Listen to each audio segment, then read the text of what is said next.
नमस्कार दोस्तों, स्वागत है आपका हमारे YouTube चैनल सदाबहार ज्ञान सागर में।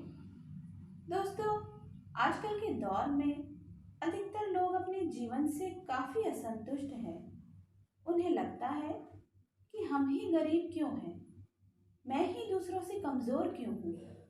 उन्हें अपने आप में दूसरों के मुकाबले कमी लगती है और वो इसका दोषी भगवान को देते हैं।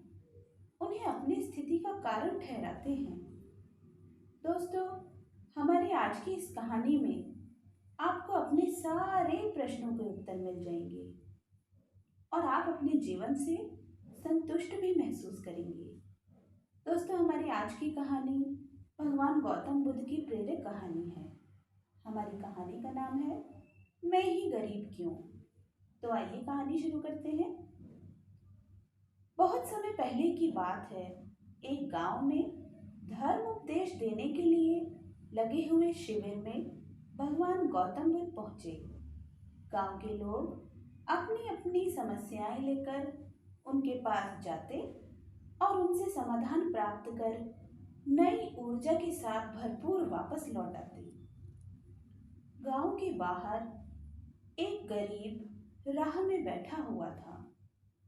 गौतम बुद्ध के पास आते जाते लोगों को निहारता रहता और उन्हें देखता रहता। उसने क्या देखा? दुखी चेहरा लिए भारी कदमों से लोग भगवान गौतम बुद्ध के शिविर में जाते तो हैं, लेकिन नई ऊर्जा के साथ चेहरे पर खुशी व आनंद लिए वापस लौट रहे हैं। उस गरीब ने सोचा, क्यों ना मैं भी भगवान के पास अपनी समस्या लेकर जाऊं। यह सोचकर हिम्मत करके वह भी शिविर की ओर चल देता है। शिविर में एक एक कर क्रमबद्ध तरीके से व्यक्तियों को प्रवेश मिलता है, इसलिए वह भी अपनी बारी की प्रतीक्षा करने लगा। जो कुछ उसने रास्ते में देखा, अब यहाँ उसे साक्षात देखने को मिल रहा था। लोग एक एक कर अपनी समस्याएं बता रहे थे और भगवान गौतम बुद्ध चुपचाप शांति से सबकी समस्या सुनते और उनका समाधान करते। उसकी भी बारी आई। उसने भगवान गौतम बुद्ध को प्रणाम किया और बोला, भगवान, मैं ही गरीब क्यों।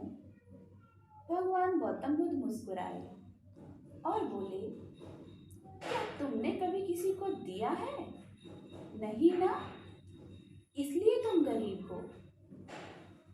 इस पर वह गरीब आश्चर्य से भगवान गौतम बुद्ध का मुंह ताकने लगा और बोला, भगवान, मेरे पास कुछ देने के लिए है ही नहीं। बड़ी मुश्किल से मेरा गुजारा हो पाता है और कभी कभी तो मुझे भूखे ही सोना पड़ता है। मैं इतना गरीब हूँ। भगवान गौतम बुद्ध शांत भाव से बोले, तुम्हारे पास एक चेहरा है, किसी को भी मुस्कुराहट दे सकते हो। तुम्हारे पास मुंह है, किसी की भी प्रशंसा भरे कुछ शब्द दे सकते हो। जो हाथ तुम्हारे पास है, उनसे तुम किसी की भी मदद कर सकते हो। दरअसल जिसके पास में ये तीनों चीजें हैं, वह भला कैसे गरीब हो सकता है। गरीबी का भाव मन में होता है। मन से यह भ्रम निकाल दो। तुम लोगों को देते जाओ, गरीबी अपने आप दूर हो जाएगी। भगवान गौतम बुद्ध की ये बातें सुनकर उस गरीब का चेहरा दमक उठा। उसे मानो अपने सारे प्रश्नों का उत्तर मिल चुका हो और अब उसके मन से गरीबी का भाव भी दूर हो गया। इस शिक्षा को जीवन में उतार कर कुछ ही दिनों में उसका जीवन भी खुशियों से भर गया। दोस्तों, यही हमारे जीवन की सीख है। मंदिर में भी लोग जाते हैं तो कुछ ना कुछ मांगते रहते हैं और जीवन भर घुट घुट कर रो रो कर समय बिता देते हैं। वे ईश्वर की कृपाओं को कभी कम समझते ही नहीं, जीवन की महत्ता को कभी जाना ही नहीं। इस पर कबीरदास जी ने एक बहुत बेहतरीन दोहे कहे हैं। सबके पल्ले लाल है सभी साहूकार, गांठ खोल परखा नहीं या विधि रहा कंगाल। इसका अर्थ है दोस्तों, यानी सभी के पास ज्ञान है जो कि ईश्वर की अनमोल देन है, जिसे हम कभी जानने समझने की कोशिश ही नहीं करते, इसलिए हम सुख का आनंद नहीं ले पाते।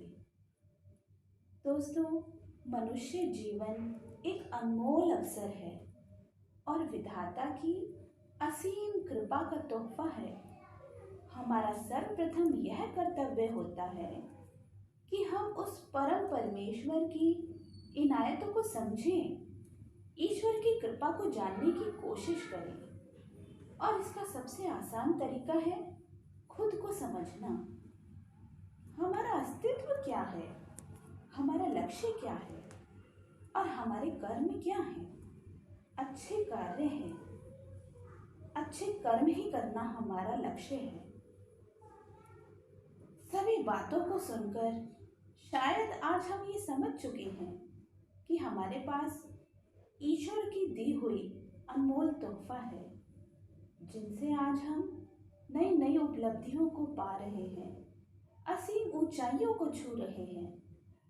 बस हमें ज़रूरत है तो सही मार्गदर्शन की, जो कि आज से मैं इन सब बातों को अपने जीवन में उतारने की कोशिश करनी चाहिए।